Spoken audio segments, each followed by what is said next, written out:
you're going away, remember to take 702 and Cape Talk with you. Download the Prime Media Plus app now. Okay, there was a lot to think about, right? In just the intro, I think I've given myself anxiety even asking some of those questions. So what we're obviously going to do now is get you some experts to unpack some of these issues, especially if you're worried about money and your financial situation.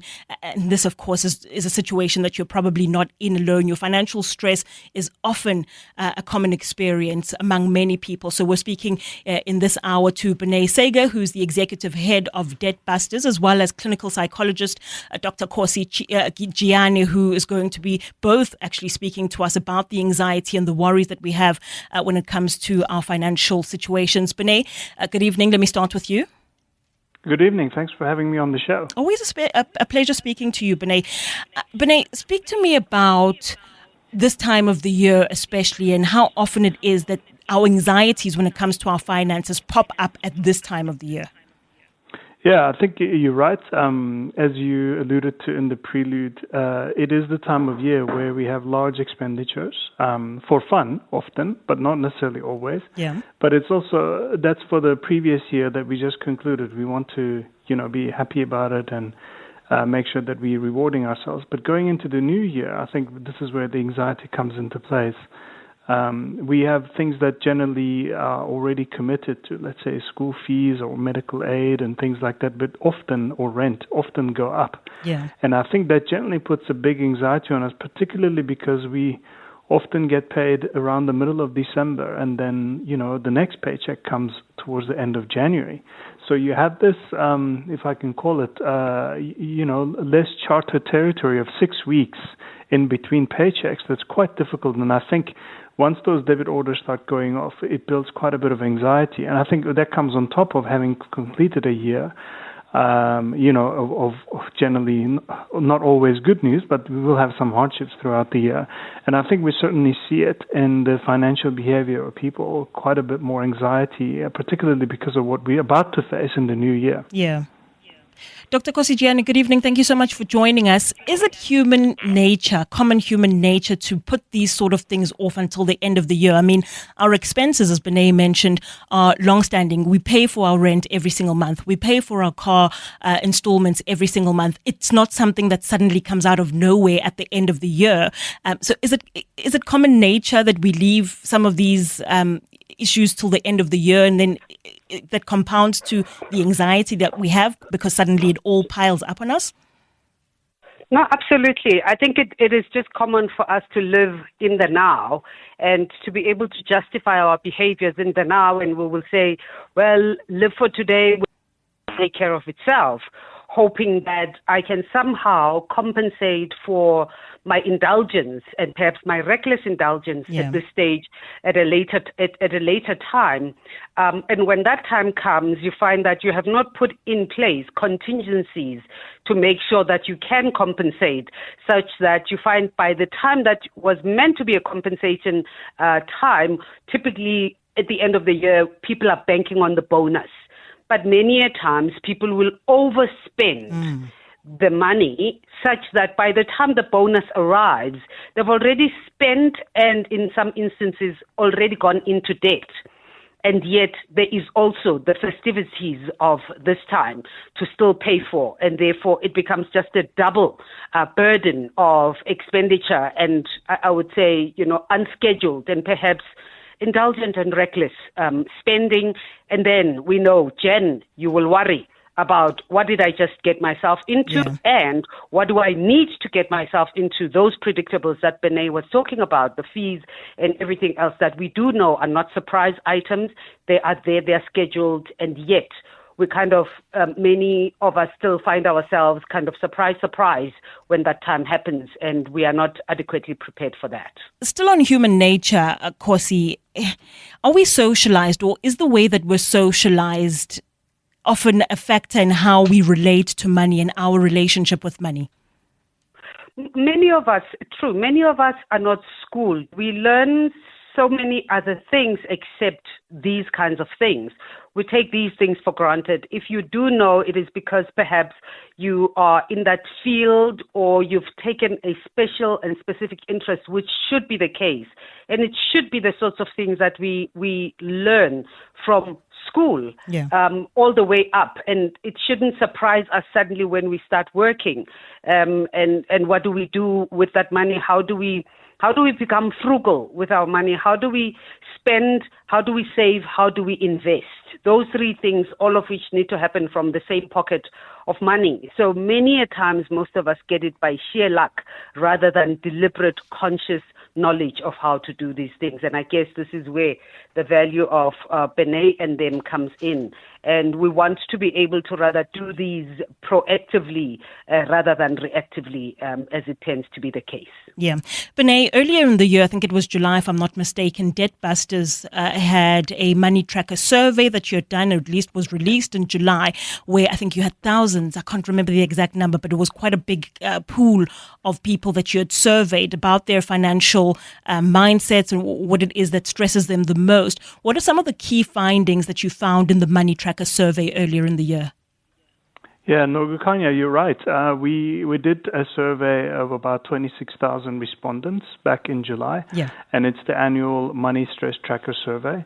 And I think I want to go back to the original starting point of this in 2022. This was the third installment we did, and our fundamental question was, does money or lack of money or debt cause stress in other parts of one's life? And I think that was the fundamental question we were trying to answer. And I think what came back was consistent with the previous 2 years. We saw that 75% of the respondents said they experienced some sort of financial stress. Yeah. That was up from 70% in 2022, but down from 78% in 2023. So, which put a bit of a smile on our face. It's good when the financial stress goes down, from that perspective. However, what was not so great was that of the people who said they're experiencing some sort of financial stress, about 93% of them said this was impacting their home life, and another 76% said it was impacting their work life, and 74% said it was affecting their health. So I think it's pretty clear to establish the knock-on effects. So that was one major finding. The other one was in terms of the differences between men and women, and often we see this, how men handle the stress versus how women handle the stress, particularly when it comes to finances. We saw big differences there. Particularly, women were more concerned about running out of money, paying off the monthly debt, inflation, and school fees. So more of the holistic views. And women were significantly more worried about 16% more compared to men across the top 8 reasons that we gave. So I think this is perhaps not so surprising for those of us in who spend time in the financial services sector, because we also know a lot of the households in South Africa are headed by women, and they carry a lot of the burden. And I think those were some of the major findings when it comes to the survey. Dr. Gianni, does that surprise you, what some of the findings that Debtbusters had in that survey when it comes to women and men, what stresses them more, and overall, I guess, in the household? Does that surprise you? Not at all. But before we get to that question, Nogukanya, I do even want to comment on that first one. Yeah. Saying 93%, talking about the impact on home, work, and health. Yes. I think for me, what this, tells us is, maybe it should be an obvious point that the boundary between the personal life and work life and health are all, fictitious. These are interpermeable dynamics and areas of our lives, and we cannot compartmentalize our lives and think that you can have stress in one area that doesn't have a spillover effect on another. We, as human beings, we are an interconnected system, as individuals, and equally so as families and communities, equally so. Whatever stresses happen in one area will have a knock-on effect and reverberate throughout the other areas of the system. And so taking care of that is, or even that 93% is a significant, it tells us that we are in deep trouble as a country. If those statistics are anything to go by, and 27,000 is not a significant but significant enough indication for us to worry, and therefore to, emphasize the need for us to think proactively about how we preempt or prevent these statistics repeating themselves across time. Yeah. And then to your next question, no, it is no surprises, I'm sure, Pinay saying. Many households in South Africa are single-headed and the single on the side of women. And women, as they typically say, men build houses, but women build homes. And therefore, it makes sense that they would worry about being able to provide for the brood that are under their wings, mother hen and the brood of chickens that are under her wings. It would be worrying for a woman more so than a man, because also, men kind of tend to be a secondary. As much as men are, in most instances, the breadwinner from a financial point of view, the women are closer to the pulse of things. When the children are hungry, they're going to say, "Ma, I'm hungry," because mother is the primary nurturer. Yeah. So whatever issues and concerns children have, the first port of call is mom. And so it makes sense. It is significantly worrying that we should then, be able to equip our communities and our families and more so the mothers of the family to partner, effectively with those that do have the privilege of having, a double partner headed family. But even in most of the time, it is single headed families that we empower them to be able to, show up as they would like to. And under very trying economic circumstances beyond their control as such. Kosi, I'll come back to how then we equip, whether it's the man or the woman in the house. I'll come back to how we equip anybody involved in trying to manage the situation. Benay, I'm curious still about the survey and the findings compared to last year. What was it that changed, even if it was a marginal drop that we saw in people's confidence when it comes to their finances this year compared to last year? What of our situation here in the country, whether on a macro scale, on a micro scale, changed for us to see that slight drop? Yeah, I think just the survey, one has to remember that the survey was conducted around July, and I think already going into that we had a few months of stable electricity supply, which actually is quite significant. If you go back to last year, I mean, that was one of the top 3 worries for the individuals, and this year it's fallen off the map for good reason.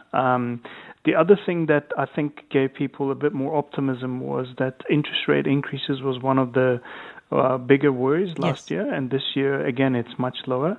And as you will remember, back in July, interest rates were stable. And in fact, subsequently in September and November, we saw 2 rate drops. I think those 2 were, and I think the third one was the inflation. Again, last year was a bigger worry. This year was much less of a worry. Not to say that inflation isn't there, but I think this 2024 food inflation was more manageable than 2023 food inflation, which was really terrible. And, as you know, inflation affects everyone straight away, where interest rates would generally affect the higher income groups first and then permeate that. And I think those were the 3 primary reasons why people were feeling a little bit better about the stress towards their finances. Dr. Kosijiane, as a psychologist, how much of these conversations make it into the conversations that you have perhaps with some of your patients? How much of the money factor do you include in your conversations? I missed that there were glitches. How much of? How much of the money conversation do you bring into your conversations as a psychologist with some of the patients that you may have?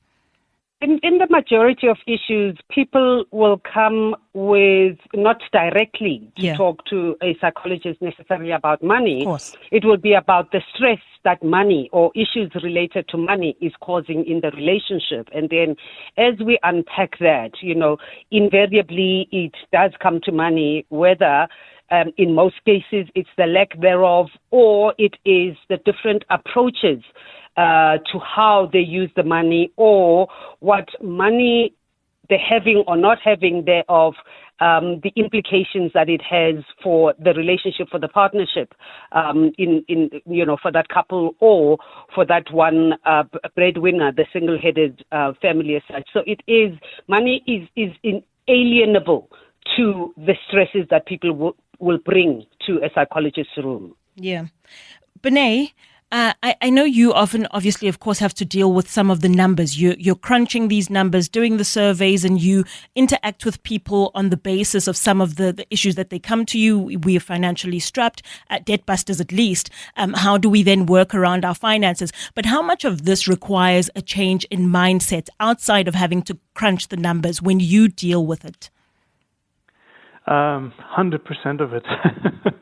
And I'm not trying to say that to be funny. Yeah. I think often what we see is that, the consumers who come and ask for help, often there will be something unexpected happens in their lives, whether it was a big expense that was not budgeted for, or something unexpected happens to one of the breadwinners in the family. Of course, we also see from time to time, those who would be in a situation where we say they probably borrow beyond their means. But all of this, they all come because they want to actually deal with the debt and the debt repayments. And all they're saying is, we want to pay back the debt. We're not running away from it. And I think it's important to remember that. But we cannot pay back on the terms that we originally committed to because our circumstances have changed. And I think when circumstances change for people financially, I think one has to accept my mindset, which drives my attitude and my behavior. It has to change almost immediately, and that's not an easy thing to do. But you have to have more of a combative sort of mindset to say, you know what, I'm going to deal with it, but it is going to require some significant structural changes in terms of how I conduct my day-to-day business, whether it means I trade down in terms of how I am commuting to work and I do something different, or whether it means that, in terms of where I shop differently, and I shop for different amounts, or I shop for different people.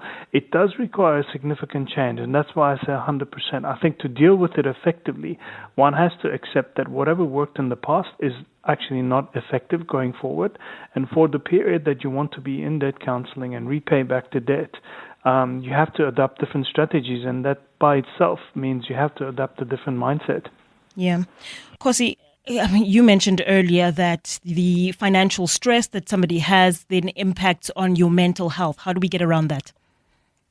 Yeah, I think, we can't separate the mindset and the behavior. The two need to go hand in hand. Yes. And I think it is about, I generally will use the term that we need to be not just subjects of our lives, but we need to wear a different hat, a different mindset that says we need to be both scientist and a subject. Yes. In other words, you are the person who is present with yourself all the time. And so when you find yourself, hopefully preventatively, however, if not, as in a circumstance may have thrown you into an unexpected debt and so on, if that happens, it means the chessboard on which you play has changed. And therefore your behavior has to follow. It has to be congruent with your reality.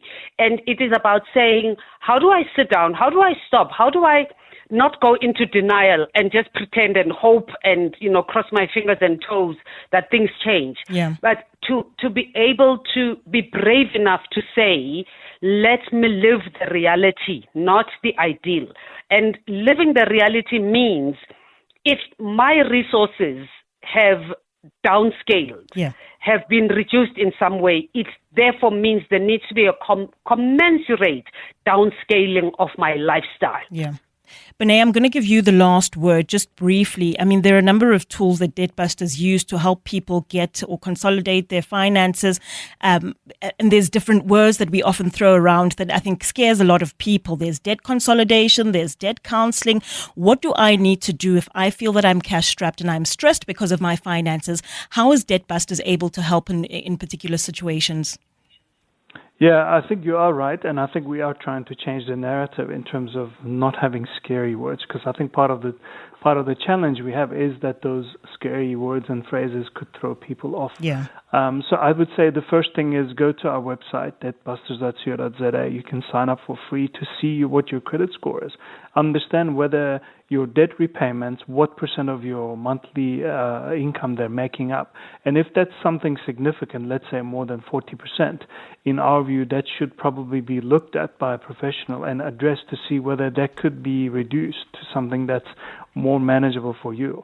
Often we find that it would be in excess of 60, 70%, in some cases even more. Yeah. And I think those are the situations we deal with. But I would say the first thing is it's all free to you.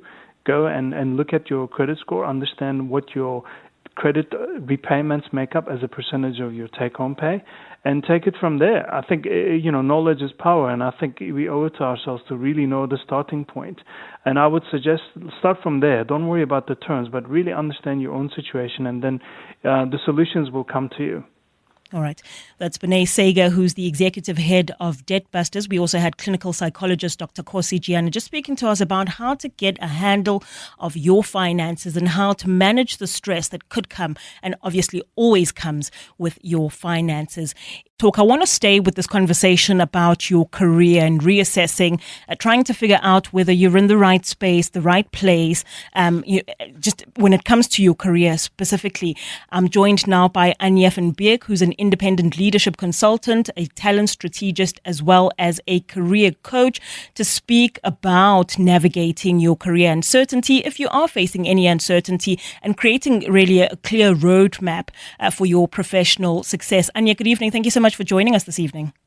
Good evening. Yeah, lovely to talk to you this evening. Anya, often we're told, I think in high school, mid-high school, early high school, that already by then we should have an idea of what it is that we want to do for the rest of our lives and have an idea of what our purpose is in life. Is that not a lot of pressure to put on us as youngsters?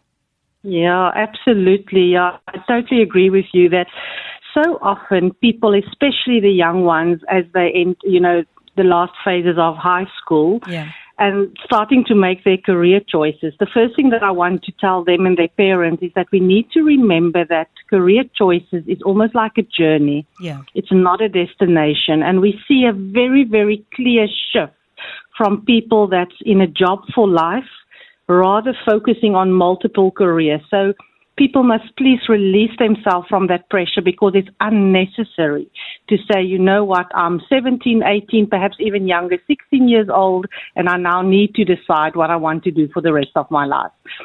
We don't need to make that decision at that point in time. So when do we make that decision? Because, and the reason why I asked it specifically when it comes to people in high school, right? Because you're told in grade 10, you pick certain subjects, and those subjects then inform what you're able to apply for in varsity, and that will often, more than not, then determine what career path you end up in. So if it's too much pressure at that point, when then can we sort of make those decisions? And if I've picked wrong, when can I make the change?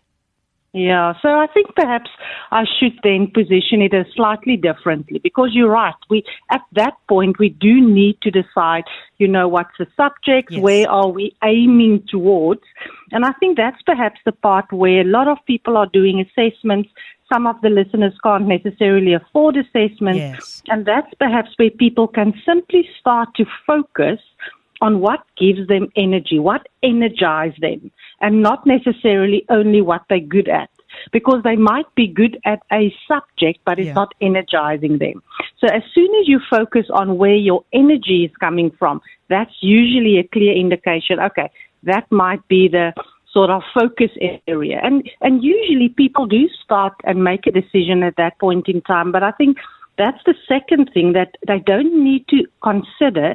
It's deciding my entire future now. Yeah. Even if they make the wrong choice, even if they start off with a specific degree or diploma or another course that they're doing, and they realize after a few months, sure, this is not the right one.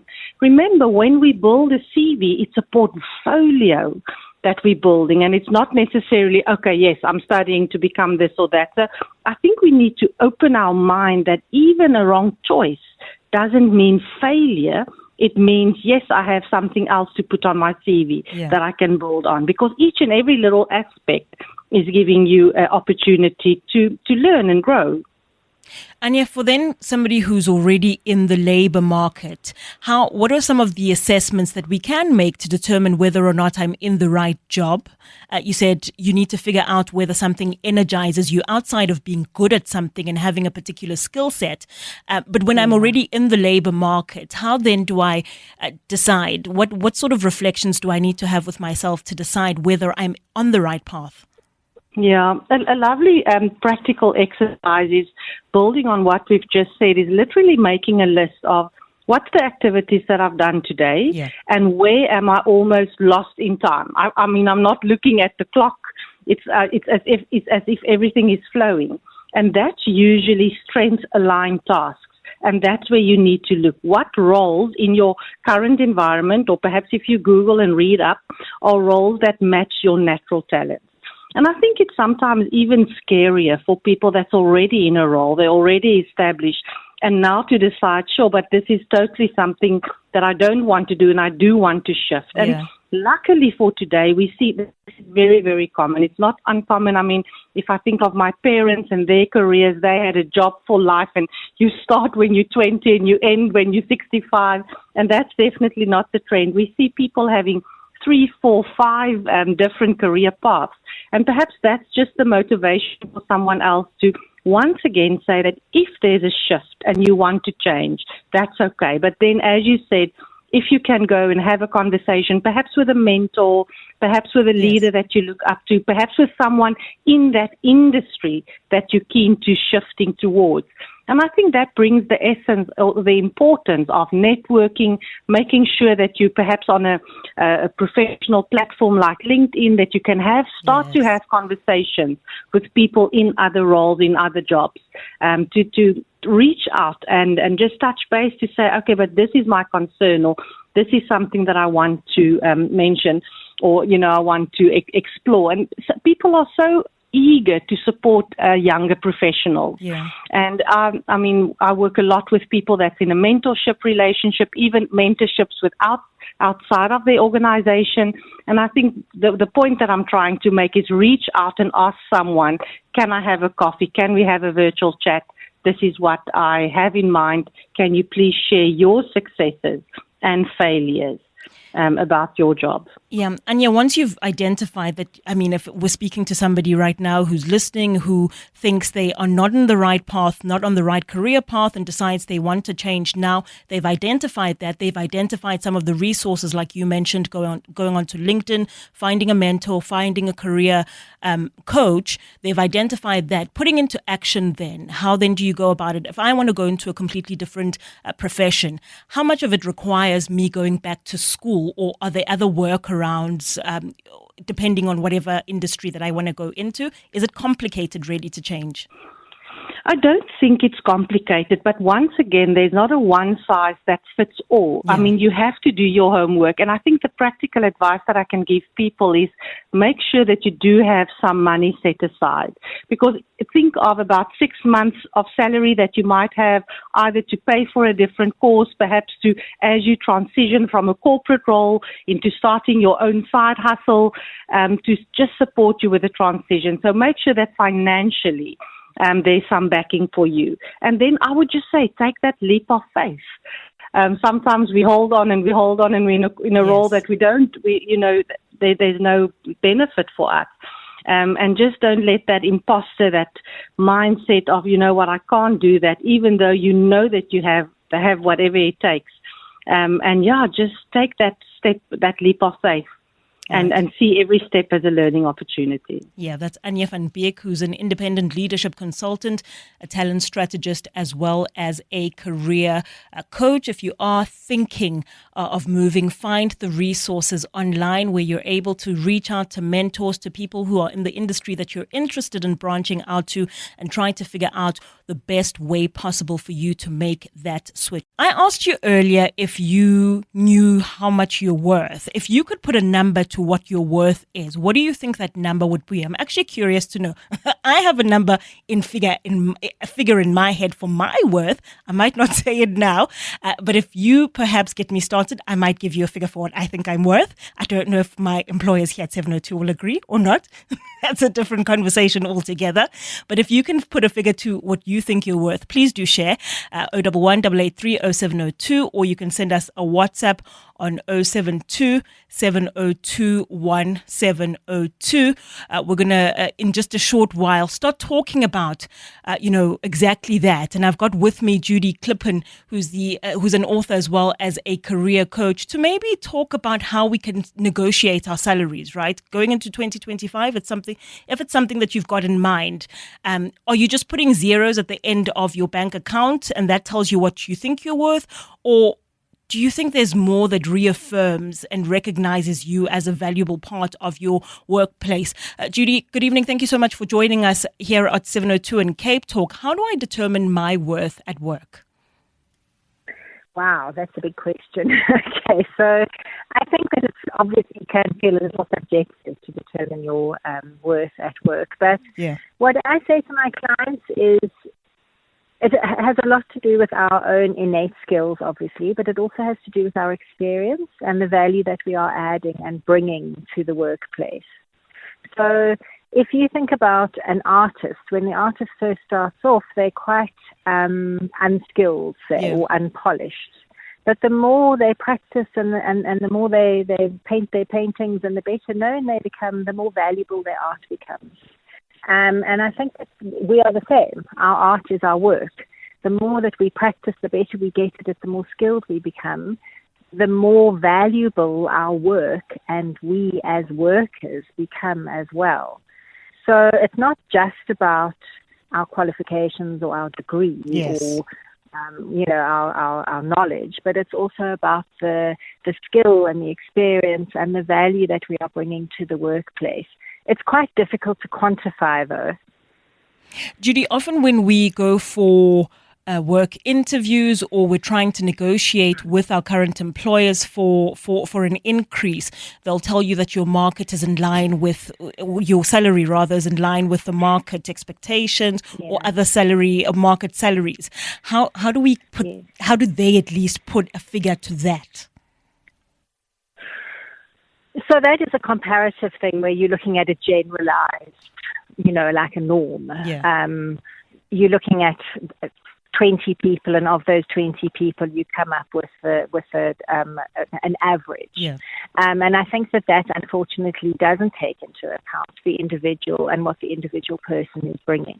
And so that's why I think it's very important when people are either going for a job interview or going to have a conversation with their manager to negotiate an increase, they need to get very, very clear about putting forward what value they specifically are adding to the organization or to the team. Because it's not a generalized thing. It's what I as an individual am bringing to the team. It's how I have been problem solving, how I've been working with my peers and my colleagues, how I've been taking initiative, how I have been maybe doing volunteer work or mentoring people. I think that it's a fundamental problem actually when we treat individual people as widgets and as we take 20 people and come up with the average. Because that's not noticing and appreciating each individual. I understand why it has to happen, but I think that there needs to be leeway with each individual worker and what they are bringing to the organization. At the start of the show, Judy, I said I think a lot of people have in their minds that they want to start 2025 on a clean slate, and maybe in their heads that includes, starting that conversation about a possible increase in their salaries. When is the best time to have that conversation? Is it at the start of the year, or do you need to be a bit more strategic about it? So you're thinking about after 6 months, I would have been able to achieve such and such, and so I've got on paper what I'm able to present to whoever's responsible level, my line manager, for example, who's responsible for advocating for an increase to me. So I've got that with me. So is there a strategy to it when it comes to time? Definitely. I think timing, as with everything in life, is very important. So, there's some obvious don'ts. So don't ask for an increase when you've only been there for a couple of months. Okay. Don't go and ask for an increase when the company is in a stressful situation and their deadlines to be met. You want to go, as you say, when you've got at least 6 months under your belt, preferably a year, I would say, but certainly out of your probationary period, when you can show your track record, when you can show what you are bringing to the organization and what value you have added. Yes.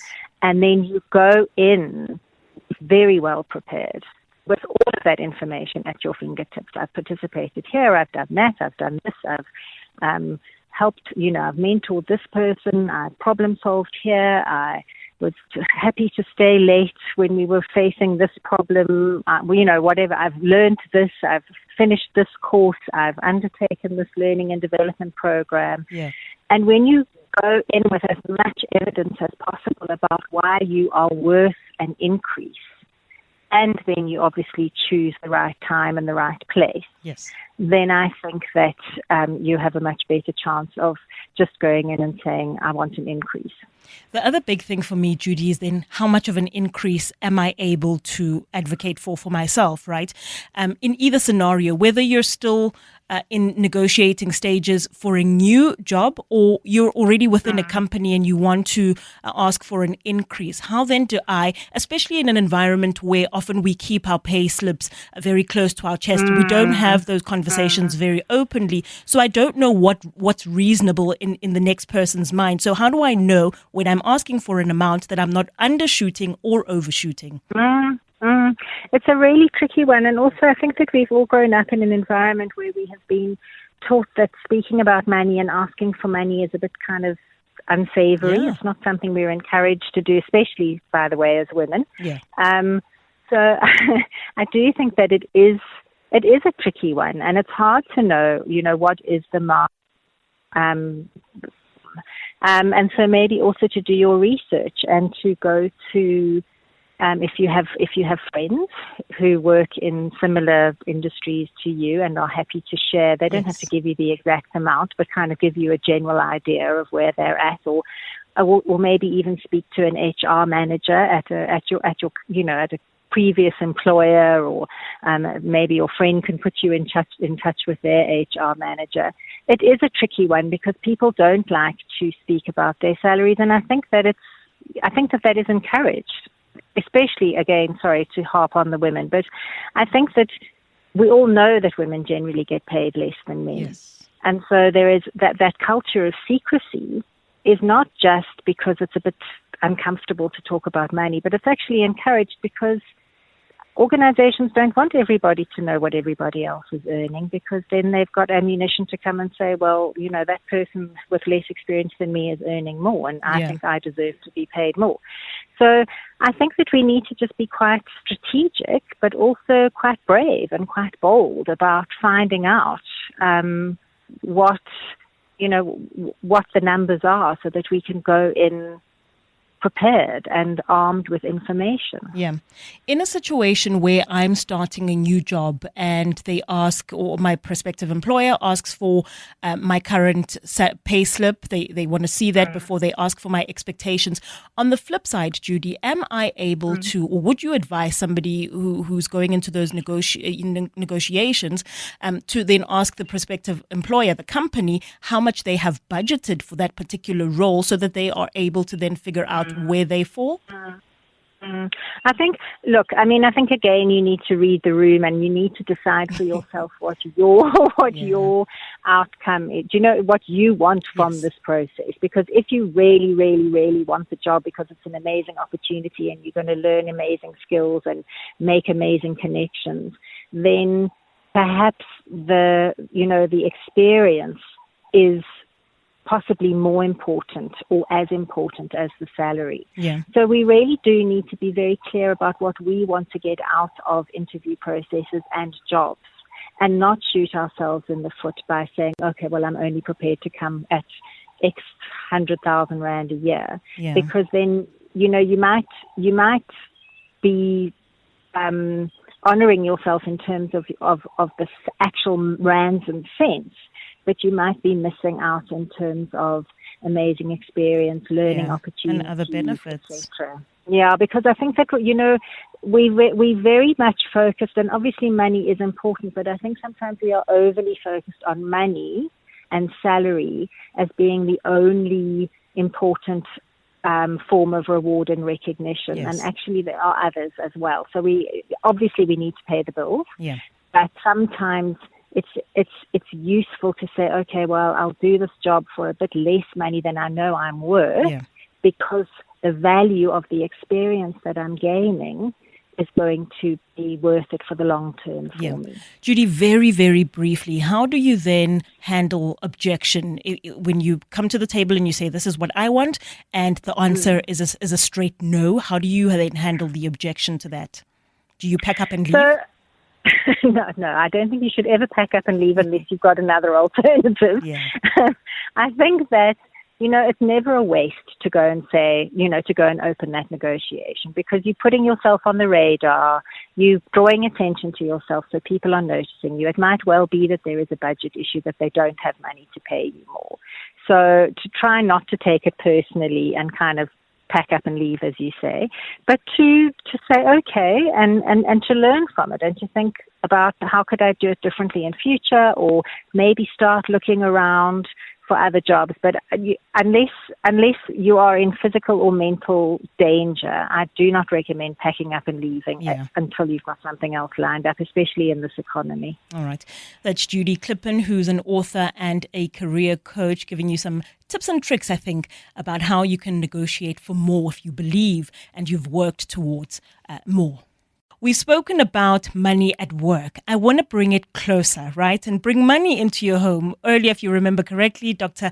Kosigiana said it's very difficult to separate the two when it comes to money and home and work. You really can't. There's a very thin line between all of those. So I'm going to bring it into your households. Tell me how in your relationships, if you're able to get in touch with us, how you manage money in whatever relationships you have, whether it's your intimate relationships or the relationships that you have with family. How do you manage that, particularly in a relationship? Because that's what I want to talk about now. The number is 011-883-0702. On WhatsApp, it's 072-702-1702. If you want to get in touch with us on X, you're welcome to do that as well at Radio 702, or you can X me or tweet me on Kanya_Mtambo. And the reason why I ask this is because, again, money is often, we're told, it's a number one issue when it comes to married couples, intimate relationships, and it's also the second leading cause of divorce, at least according to a study by Ramsey Solutions. So we've got Paula Quincy now, who's the founder of Engaged Humans, joining us on the line to unpack why it's still such a big issue, even though we raise this issue so often, and try to find workarounds and solutions to making it a bit more accessible and less of a contentious issue in our relationships. Paula, good evening. Thank you so much for joining us on 702 and Cape Talk this evening. Is money really the root of all evils when it comes to our relationships, or are we just really struggling to find ways to speak about it more amicably that makes it so difficult? Hi, good evening to you and the listeners. Absolutely. Money is still a taboo topic. We are not comfortable talking about money and having money conversations. And it's more of a legacy thing that's been handed down generation to generation. And we're uncomfortable talking about it, which is why many couples don't have an honest discussion when it comes to money, and why it leads to conflict in our relationships. The earlier we start this conversation, does it make it easier, Paula, within our relationships? If I've just gotten into a relationship, it's a month or a week into that relationship, at what point do I think, right, this is a good time to now start the conversation about money? So it becomes easier, I think, over the course of the relationship. I think if you are very conscious, first of all, self-aware from a self point of view and knowing what your own money value system is, but then that of your partner as well. And you can very easily start to pick that up in the early stages of a relationship around how one spends money. Yes. So when you're going out, for example, on a date, does one person pay? Does Do you pay Dutch? Do you offer to pay? Or, are you comfortable with managing your own money? And how responsible are you with your own money? Or are you going into a relationship bringing a whole lot of debt with you? So these are important things, first of all, to know about yourself when it comes to managing your own money, but then second of all, how your partner manages their money too. Do our personalities have anything at all to do with it? I mean, you mentioned now we try to figure each other out as early on as possible, where it is possible, figure out who spends what on what and when. So how much of our personalities come into this conversation? A lot of it comes into play because our money value system comes from our childhood, yes, based on how our parents handled money and then the conversations they had with us growing up around money, and whether money was then deemed as the root of all evils, as you mentioned earlier, or whether money was, in abundance and it kind of came and it went and we made more of it. So it's the value that we attach to money and how we see money in the relationship that we have with money that flows through our own personalities. And generally, we find in couples that one person is typically free-flowing with their money, and the other is more the sort of the saver or the Scrooge or the more conservative, and they hold on to their money. They don't want to spend, and that's potentially because they've come from an environment where there was no money. There was a scarcity mindset versus an abundant mindset. Yeah. Is there ever, Paula, a scenario where handling of finances within a relationship, again, this can easily extend into family relationships, not just intimate partners, but is there ever a situation where the conversation about money and the managing of money within relationships is a one-man job? I don't think it's a one-man job in today's world, in the modern society that we live in. I think as couples, you are equally accountable and responsible for how you co-create your relationship, of which money is one of those contributing factors. Yes. And it's not about how much money each person is bringing in. It's how you are managing the money relative to each person's earning potential, but then also your couple's goals and your lifelong dreams. And how, you're managing that. Is one person more responsible than the other? So therefore they take ownership of ensuring that the bills are paid, yes, and that, your payments are kept up to date. Do you have a holiday fund that you both contribute together, that you then fulfill your dreams of, whether it's traveling locally, whether it's buying a house or other assets or those kinds of things? And this is where communication comes in around how are you openly communicating around money and money issues in the relationship. Paula, you said it doesn't matter who earns more, but in a scenario where, say, the pay gap between my partner and I is quite considerable, and we can't ignore the fact that the one earns a lot more than the other. There's obviously a dynamic that creates. I would imagine in quite a number of instances there's a dynamic that creates, I think. How do we work around that when there's a massive pay gap between the two, and obviously the contributions that we're able to bring to the table are going to differ based on what I have that's disposable versus what you have that's disposable? Yeah, and this definitely does bring about conflict in relationships. And I think it's around managing expectations when it comes to relationships. So first of all, understanding that money is only one of the 5 ways that we contribute to a relationship. So we contribute in 5 different ways. There's the functional or the doing, so the household chores and everything on a functional level. There's an emotional level and how we feel safe with our partner and open and vulnerable and communication and connection. There's the financial side of it. There's the physical side of it. And then there's the spiritual side, which is around, how we feel about our own personal growth and development and around religion and all of those kind of things. So money is one of the 5 ways that we contribute. You cannot expect your partner to pay 50-50 if the gap is that big, or relative.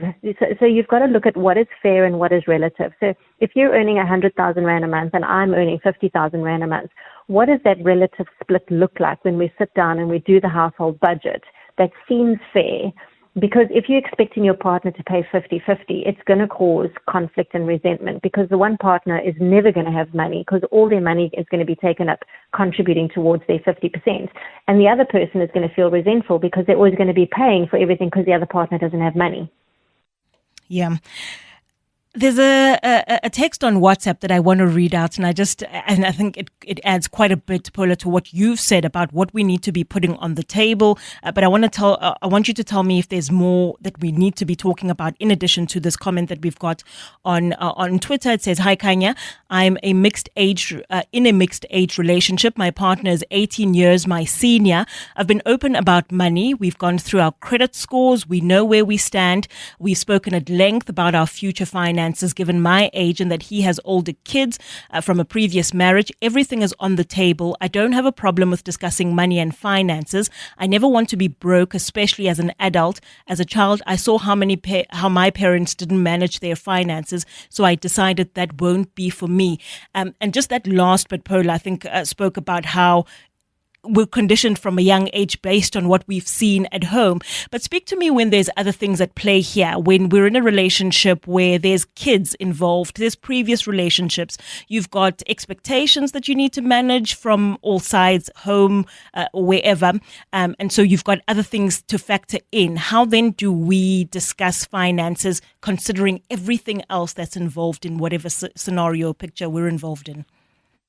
Yeah, a blended family does bring an additional dynamic to a relationship, and especially where finances are concerned, because there are other commitments that are external that has an impact on your relationship, whether you like it or not. And, like this couple that you've mentioned, or this message, being open and honest and transparent, and then sitting down and going, right, this is what I've committed to for X number of years, or, however long that time frame is, and this is the time frame that unfortunately this is going to be a part of our lives, and we need to manage it as opposed to it controlling us and influencing and impacting our relationship. But at the same time, sitting down and discussing, well, what is our future outside of this? That, we're a new blended family, and this is where our goals and where we want to go, and what does that mean for us financially, and how do we then both co-create that reality for us? Yeah. I've got another comment on WhatsApp. It's from Yap, who says, "I have a very small money footprint, so I let my wife use my credit card to use as she pleases. I sometimes order groceries on 6060. We're so open that we also have access to each other's cell phones." Two questions that raises for me in my head. The first is joint accounts or not. I think from my reading of this particular text, there are separate accounts, but you're able to tap into the other person's separate accounts. So how do we manage that? Do we go for joint accounts, or do we keep our own separate accounts, but have the ability to have access to each other's accounts when we need or where? I think this is a personal choice at the end of the day as to what each couple feels comfortable with. So you could have separate accounts and go, this is the monthly budget, and you're going to pay for these things, and I'm going to pay for these things, and that is deemed fair between us. Or we're going to have a joint account that we're going to pay X amount into that is going to cover our household expenses. Or we're going to have a joint bank account. I think it's a personal choice at the end of the day, and how comfortable you both feel with that, and the level of openness and transparency and communication and trust in your relationship. It sounds like this message or this couple, they have a level of transparency and openness with each other, and I think that's great. But again, it's a personal choice at the end of the day. Do some of the considerations that you've mentioned that we need to make when we're dealing with finances within our relationships matter if it's an instance where it's not an intimate partner, but I live with someone in the same household, so our finances of course going to cross, whether in an instance where I live with a sibling or someone else, do the dynamics then change, and are there different considerations to make in that instance? I don't think they're that different. I think across relationships, there needs to be openness, honesty, transparency, and there needs to be boundaries as to how far or how much you are able to or are willing to contribute without getting yourself into debt unnecessarily, because that just brings another layer of stress and anxiety, and of course, it can also impact credit score, and the downside of that is being blacklisted. You can't meet your financial obligation. And at the end of the day, you don't want to be a financial burden on anybody. Yeah. And just a last one, Paula, please, if you'll indulge me. Give us some, going into 2025, some of the top questions that we need to be asking each other in relationships that you think are important when it comes to making these financial decisions? What are the right questions that we need to ask each other when we're trying to figure out where to go with our finances going forward, whether it's just next year or the longer term, really? Yeah, I think first of all is asking each other how you feel around debt and managing debt and what level of debt is acceptable or unacceptable. Also, what level of credit or taking out loans is acceptable and for what? Yeah. You know, if it's a purchase like a home or a car, for example, or is it something like splashing out on an overseas trip? So, you know, what seems reasonable and what seems realistic and what seems affordable, and where's your sort of your boundary or your line in the sand where I'm prepared to go that far but no further, because then I'm going to end up compromising myself, and being responsible about it, because at the end of the day, if your credit score or you are blacklisted, it has huge implications for you down the line. Of course. That's Paula Quincy, who's the founder of Engaged Humans, really telling you to figure out the boundaries within your relationships when it comes to your finances as early on as possible. Have those difficult conversations early on. Be open, be transparent. How much debt do you have? Debt is a very, very big part of what our finances look like, about our outlook when it comes to our personal finances. So where you can, please have those conversations as early on as possible. My name is Nogukanya Mdambo. We're still talking about how to manage your finances going into the end of the year. And I want to say manage your finances before the end of the year, but the end of the year is tomorrow. So I don't know if you have enough time or not, but I want us to go through maybe a 10-point checklist, or a checklist, maybe shorter, maybe longer, to help you review your finances, to avoid some of the mishaps that we have often with our finances, and to make better decisions and to have a successful financial year going into 2025. So we've got Sarah Nicholson, who's the operations manager at Just Money, joining us on the line now to give us some of those points in that checklist. Sarah, good evening. Thank you so much for joining us on 702 and Cape Talk. Good evening. Is it too late to ask about reviewing our finances? I mean, tomorrow's the last day of the year. Is it too late in the year to be having this conversation or not? It's never too late to be chatting about your finances and reviewing where you are at. Okay. Speak to me about how we make that review then.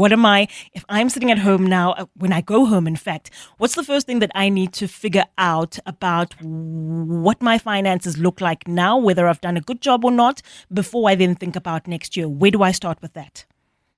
Well, I think it's such a fantastic time to start thinking about it if you haven't already. And I think we've just gone through the Christmas period. We've got New Year's. I cannot believe that it's already New Year's coming up. But, you know, we've got 2025 coming up, and it's a really, really good time to stop and take a moment and see how well you've done. And I like how you've said that, how well have I done? How did I cope through December? It is an expensive time. Many families are going on holiday. There's a lot of money being spent on gifts outside of our normal monthly contributions and requirements. So I think, you know, really taking the time to see where you're at, checking your bank account. Yes. You probably know what debit orders are going to come off. Have you got enough money set aside for all of that? Have you got enough money for groceries? Have you prepared for back to school if you've got families? Even the costs of petrol, because you'll be going back to work for many people. So I think just taking a minute, it feels like a lot, but it's a beautiful time to reflect, and also considering, you know, I think you will know if you had a good December or not. Yeah. And it's an awesome time to remember for next year, what do you want? If this wasn't a good December and you're going to be struggling for January, plan ahead so that it doesn't happen for next January. And it's a good time to be inspired and make sure you don't make the same mistakes for next year. Sarah, you know, there's this thing about my bank. When it comes to my cell phone banking, on my app, when the landing page, when I open it, on the landing page, it has my net worth. I'm not sure why they think I want to be greeted by this every single time I open my app. But I recently looked into it, and I was just curious about how they figured it out. But it's the obvious stuff, right? So what they've obviously done, my bank, and I don't know if other banks in South Africa do the same thing when it comes to calculating your net worth unprovoked on your app. But they've listed my expenses. They've got my car payments, the house payments, whatever else is on there that they offer. They obviously pick up on what I'm paying paying for every single month and what I'm getting every single month. Is that a good place to start when you have those sort of apps, or does it just become a very daunting task? Because I look at that number every day when I open my app and I think, sure, okay, maybe I shouldn't have done that. But is that a good place to start when it comes to reviewing our finances, or are there other means for us that are available? Should I be having a conversation with a financial advisor to try and review what my finances look like and then to try and go ahead? Oh, I think that's actually such a great starting point. It's different for everyone. All of us are motivated by different means. We all have different emotions and feelings around our money, and different things are going to motivate us to manage our money differently. Yeah. But what's really great about your net worth is actually if you start thinking about how much you spend on an annual basis. So many of us, I'm one of them, for example, you think about how much am I spending, how much am I getting for the month, and how much am I going to spend for the month and get by the end of the month, right? Yeah. And we live that month to month, we have that mindset. But if you actually take a step back and you go, how much am I spending for the year? And your net worth, obviously, it's looking at, your total debt, the total amount that go every month, and then the actual money that comes in as well into your account and all the assets that you've got. Yes. But if you look at how much you're spending over a year, actually start looking at how you spend your money quite differently. So, for example, if you've got gym fees and you actually work out how much it's going to cost you over the year, you then start thinking, wow, that's actually quite a lot of money. And am I going to gym often enough? Is it something that I'm actually using or not? Or have I got subscriptions that are going off every single month that are adding up to about whatever the amount could be? And it just gives you an opportunity to have an overall annual look at your finances and then start seeing where you've got opportunities to make improvements or actually spend more, depending perhaps a bit more towards your savings or your investments. So I think it's a good point, but again, it is different for everyone, and a good, very important thing is to make sure that you have a budget and that that budget is working for you and you are able to work with that budget. All right. I think that's essential. You mentioned earlier festive spending, right? We're halfway through the festive already, and often people spend money on things that they hadn't initially budgeted for. When it comes to our festive spending, we splurge because we're in the mood and the environment allows here and there. What are some of the big pitfalls that people are making at this time of the year, and how can we fix that in the next couple of days we've got before we go back to work? There's about 6 days or so for a couple of people before we return to regular programming. But in the next 6 days, what am I able to do to avoid falling into the pitfalls of festive spending so I'm not getting myself into a jig when it comes to the start of the year? Yeah, and I think first use that as an inspiration to plan for next year so that if it is something that you're going to land into, prepare yourself for next year. Yeah. Try and not land up in the same situation.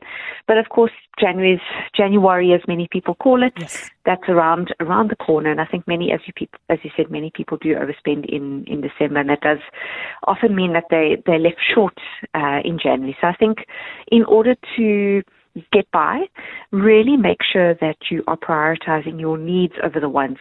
I think this is such a critical thing. Do I want it or do I really, really need it? yes.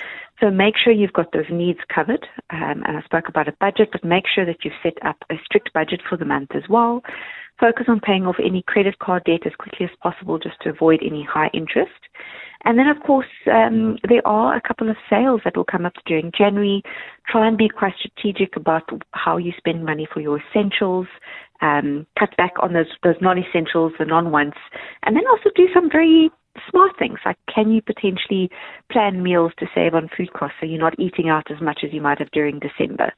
So look for some creative ways to just really be smart with your money. All right.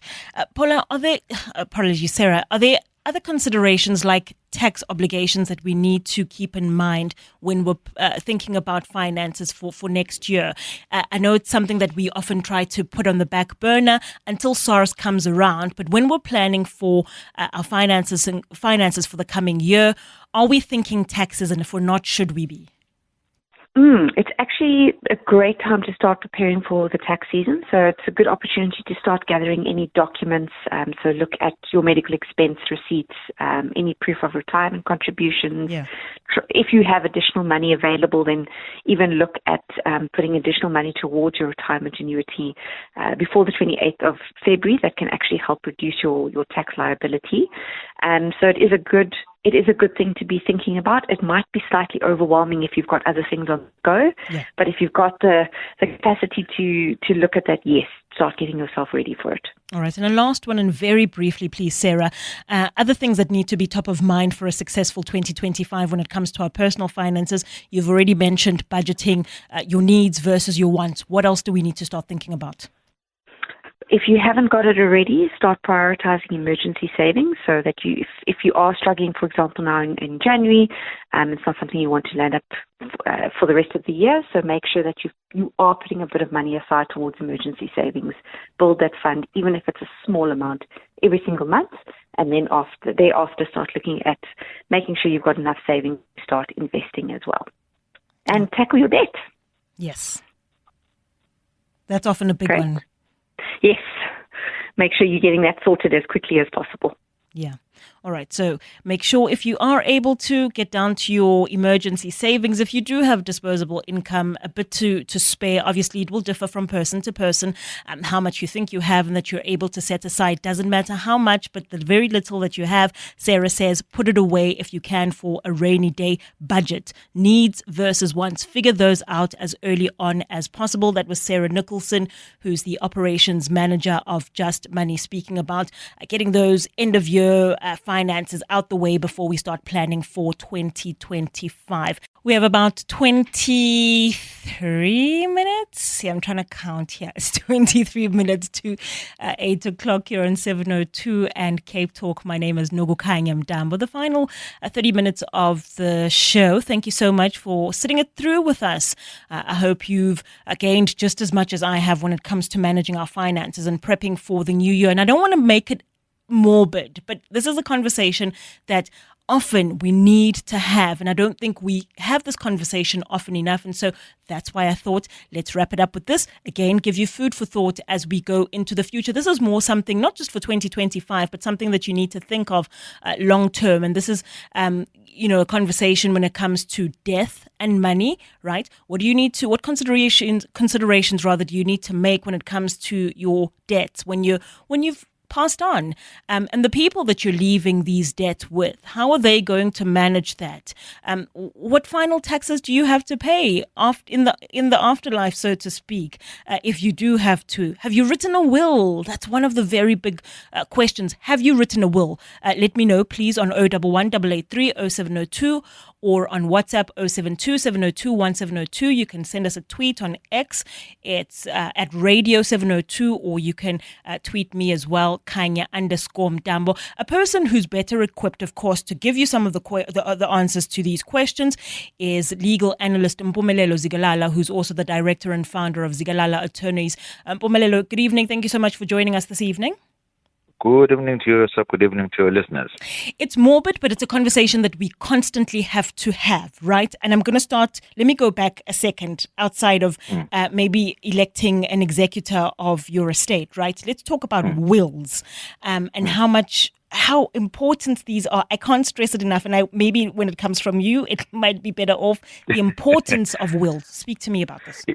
It's super important. I call the will your last love letter to your loved one, yes, in which you're going to say to them, these are the instructions in which I'm giving to you as to how my hard-earned money and assets is going to be distributed amongst you.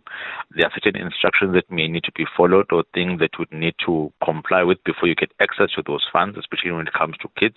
And this is how I want you to be able to enjoy my hard-earned living. So a will is very important. If you don't do that, then the law is going to decide on your behalf.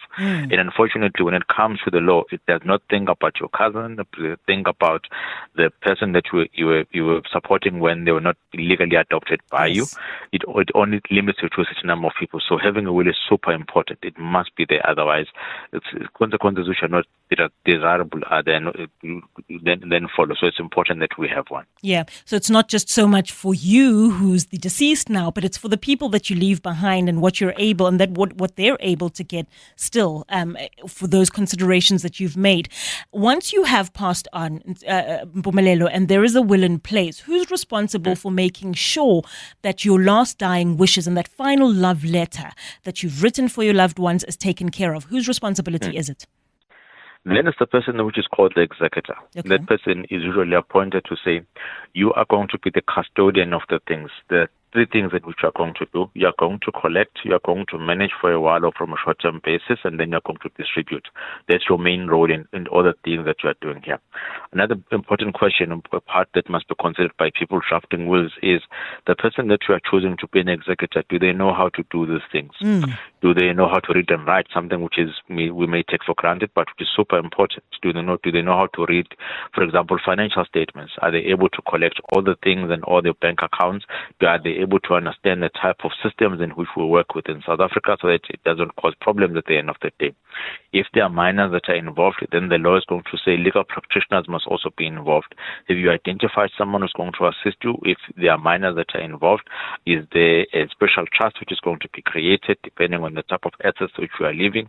So it's all the things that need to be considered. So that person who's the executor is a person who's going to be accountable, who's going to collect, is going to manage and distribute, and then go back to the master's office and say, this is how I've collected it, this is how I've managed it, and this is how I've distributed it, and everybody has been able to benefit as per what the will is saying. Okay. I don't want anybody's heads to spin, right? Because you've mentioned so much now, and you mentioned, trying to pick an executor who's able to read financial statements, and often we're given the impression that wills shouldn't be as complicated as they may or could get. Let's then take one step back again. In your will, what should be in it? Because now you've mentioned financial statements. Where would a financial statement be? What needs to be in the will when I'm drafting it? Okay. I always say this, anything that you're going to wake up and touch in the morning, and by the time night comes, you have touched, that belongs to you. So all your assets must be there. There are going to be assets which are going to be able to see on a daily basis, like your house, your car, like immovables and immovables. They're going to be assets which are bank related. For example, you have investments, you have life covers, in which if you are bequeathing to your estate, which are going to form part of it. So when those assets have been collected, and that's the collection part, there must be a way in which they're going to be distributed. Then we're going to follow what you've written on the will. And then we have what we call a liquidity distribution account. That's where the finances come in which you must be able to say that in the L&D account that I'm going to account back to the master's office, these are the assets that I've collected. If there was an X amount of money which was at the bank, I must be able to record it. If there are certain expenses that I've paid because there were monthly expenses which were supposed to accrue to the house, these are the payments that were there. This is the proof of payment that is there. This is how, when you want to follow that audit trail, you will be able to do that at the master's office. So that's where the financial part comes in. Of course, if you're going to deal with highly sophisticated assets, for example, shares in a company, then you must be able to know how many shares am I going to get? Let me read those financial statements from that particular company. If there are investments which are going to mature at a later stage, let me know what's going to take place on that one. If there's a trust which is going to be formed, I must also know what type of trust is it going to be and what is it that must be done or executed, so that the management of the trust is done in a manner which is in line with the intention of the person that was drafting that particular will. So that's where the type of skills and acumen then comes in. In most wills, you'll find a clause that says you do not need to provide security as a person who's an executor. So if you make a mistake or you do things which are not proper, then at the end of the day, your financial assets as a person who's executor are not going to be attached. That's good and bad. Good in the manner in which you then widen the pool of the people that you can be able to get, but it's bad in a sense that you do not have a hold of a person who's going to manage your assets when you are not there. So if they choose to squander them, the beneficiaries are left out in the cold. Yes, the master's office will then be able to come back. Yes, they can be able to sue you in your personal capacity, but when the money is gone, the money is gone. So that's another thing that you must also be able to look at to say, how trustworthy is this individual? If I need to use a legal practitioner, let me check. Do they appear in the LPC website? Is their fertility fund certificate up to scratch? Is there any other insurance that they have, just in case they make some sort of a mistake and there's financial mismanagement that takes place? Those are all things that must be considered by a person who's drafting a will. Okay, that's a very tall order. You mentioned somebody who is able to understand, who's financially literate, I suppose we could put it for the lack of a better word, who is appointed as your executor. There's a question here on WhatsApp which I think ties into this. It says, hi, if my estate is large, does one need to have an attorney because there's a percentage that he probably wants? Or is it something that I can do myself? How do we equip people then if I've decided maybe I don't want to go to an attorney to appoint them as the executor of my estate, and I decide I want to have my sister as the executor of my estate? How then do I give them those skills that you mentioned, being able to read financial statements, being able to know where to go, what to do? I always say it must be someone in which you share on a regular basis the type of transaction that you are engaging in, so that they would know that there's a share that have been bought in that particular business, the investment which appears there. So when it comes to the collection of whatever that needs to be collected, it's done in a much, much easier way. A good point to start at is within your SARS, all the previous submissions or even the current one will be able to give you an idea, because all those returns and tax certificates which are going to be given to SARS will point you to the direction in which the investments are. That's when the person would need to use their business acumen or their skills that they've acquired to go back and check how much money is there and was it identified within the will and who does it go to within that particular will. Now, with an executor, you do not have to appoint someone who is highly skilled unless you are dealing with an estate where a minor is involved. Then the law says the legal practitioner must be appointed, or legal practitioner must assist the person who's appointed as an executor. Okay. The fee for that is clear. It's 3.5% of all the assets that are there. So if you wanted to calculate it from the day or the time in which you are drafting your will, it's going to be easy, because you then say, let me calculate the value of my assets, movables and immovables, and including all the shares, and that total amount, 3.5% of the total amount is going to be the amount in which my executor is going to take as the fees of winding up the whole estate or making sure that everything is done as per what the will is stating. So it's easy to identify the costs which are going to be there. And you're not going to reduce any fees by appointing someone who's your family member. Yes, the executor may choose to say, I do not want 3%, give me 1.5 and then I'll be set. But it is not something which is mandatory. For me, I would say, rather than looking at the financial aspect of it, look at the value. Is the person going to be able to deliver your true intentions as per what you've written on the will? If the answer is yes, then you can appoint them. If the answer is no, then look for someone that can be able to deliver that type of, make sure that your intentions come up to a reality, and not a person who's going to make a huge mess of things and end up the people that are supposed to benefit not benefiting it at all. When it comes to the fee, Mpumelelo, does it differ based on who might be the executor? You said now if it's an attorney, it could be 3.5%, but if a bank is is the executor of my estate, could the fee be higher, or is there a cap to it? No. The cap to it is 3.5%. Okay. You can say either 3.5%, that's the cap, or you can bring it down depending on the executor itself. Banks, very unlikely that they will want to move away from the 3.5%. They would only want to stay within that. And that's the basis. I don't know if I'm putting them out of business. They would say, come and write your will for free. Because within that free will drafting service that is there, you'd find that 99.9% of the time, they've appointed themselves as the executor. So they're going to get...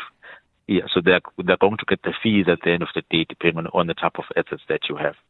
All right. Once you've decided who then is the executor of your estate, is it a verbal agreement that you have with this person or the party? I mean, if it's an attorney, I don't imagine it would be verbal.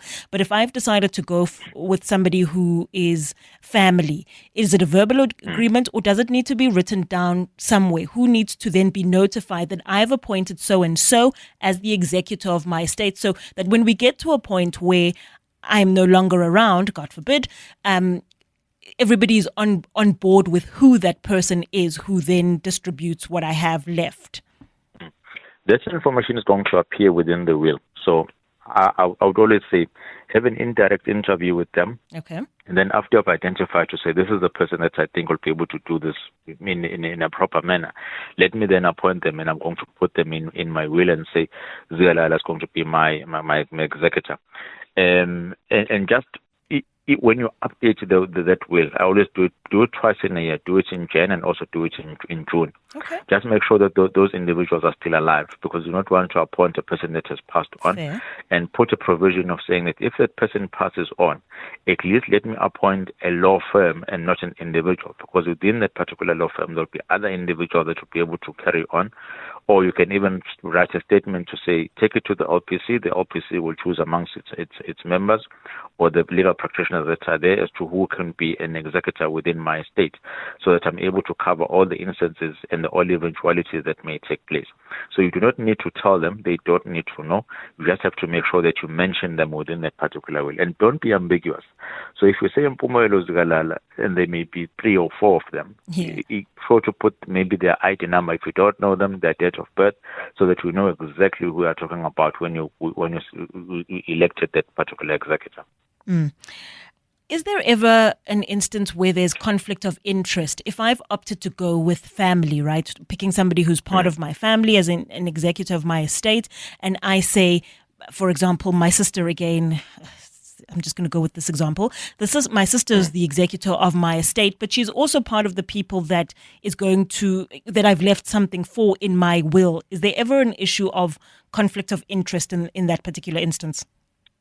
Definitely. You're asking a very important question. So the person that you're appointing as an executor cannot be a beneficiary. So they're not allowed to be a beneficiary within the same estate. Remember, because how then are we going to decide whether they're acting within protecting their own personal interests or they're protecting the interests of the estate? So, which is why you must choose a person who's independent as an executor, choose a person who's not listed as part of the beneficiaries. If you have selected to create a trust, I would even say, don't even include them in that in as part of beneficiaries within that trust, so that there's a very clear line to say your role in the winding up of the estate is to make sure that you're able to collect the assets, manage them while you're still in the process of checking how they're going to be distributed, and then once you've done that, distribute them in the manner in which I have instructed you to do so, and then send a report back to the Master's office and also to SARS as an indication on how the distribution has taken place. So they can't be beneficiaries within the same will. When do we open a trust? In what instances do I then open a trust? That is usually for people that are going to have a vast number of assets. Okay. In many of on those instances, you'd find that there are still businesses which are going to continue. You do not want to disturb the type of investments that you've made in those businesses. You still want the profits or your shares or your revenue, which was going to come from those businesses, to then come back to your family and not to be disturbed. Then you can say, let me open a trust, because it's quite expensive to open it, one. Number two, on the tax basis, there's a lot of tax which is going to be there. So if it's not going to be able to be self-sustaining, then it's going to prove to be something which is going to collapse along the way, because everything that you do, there's got to be money that goes behind it. So there are 3 trustees that should be there. Who's going to pay for those trustees on a monthly basis? Who's going to pay for the taxes? So is the revenue which is coming in enough to cover all those particular instances? But the most important question, what are you doing it for? Is it for an educational basis or educational intention of your kids? Is there a better way or a better tool of doing so? Maybe there may be a bank instrument that you can be rather use that rather than a trust. So I always say use it if your assets are really massive, and if you can see that if you remove your investment in that particular tool at the time in which you pass on, you're actually robbing them of a much more greater investment or returns. Then you can create a trust which is going to be able to self-sustain itself. All right. There's a question on WhatsApp, Mpumelelo. It says, what about a house that's not sold because my wife lives in it? And I assume this is the spouse who may have been deceased but left a partner living in the house at the time of their death. Will this be part of their estate? Can they add this as part of their estate, bearing in mind that there's somebody who would have been left in the house at that time? It would depend on the nature of their marriage. Remember, of the marriage regime. Remember that if they're married in commutual property, then automatically 50% of that house would belong to the surviving spouse and the other 50% to the deceased. So what is left on the will is going to be the 50% of the deceased, and they're going to be the ones that are going to say, this is how I want my 50% to be distributed. However, if it's out of commutual property without accrual, and the house belongs to that to the person that is deceased, then the whole or the 100% of the house is going to be distributed in a manner in which they are stating that in the will it must be distributed in. So it's important to then come back and say, what assets do I have? What is my share in those particular assets? What can I do in order for me not to disturb them? And all the other things, and then be able to distribute it in that particular sense, even when we are selecting who the house is going to belong to. And you must also remember, in this sense, it is not only the assets which are going to come in, it's the maintenance of those assets which are going to be there. So if you say 50% goes to your kids of the house, that means they are now liable for the rates. They are now liable for the electricity that they're going to utilize, for the water. And if they can't pay for those things, then it calls upon you to say, what other instruments can I then be able to employ so that I'm able to make sure that they're able to pay on a monthly basis. That's when the drafting of a will in front of a legal practitioner, rather than getting the ones that have already been drafted that you get from our shops, is important, because they are the ones that are going to say, we've been doing this for a number of times. They are the type of issues that we are finding. Please make provisions for those things so that when they do happen, at least your kids are going to be covered. All right. In the event that a dispute arises for a couple that's married in community of property in Mpumelelo, and we have the same scenario where you've left a house with someone living in it, but you've added it as part of your estate. Of course, the 50% of the person who remains alive, they decide whatever they want to do with it. But the 50%, you've written in your will what you want to do with it. If there's a clash between what I want to do with my 50% and what you want to do with your 50%, how do we resolve that dispute? Who does it fall on? Well, there are two ways of doing it. The other one would be to mediate the matter, to say, well, let me buy you out. But it will always depend on whether do you have the cash in order for you to do that.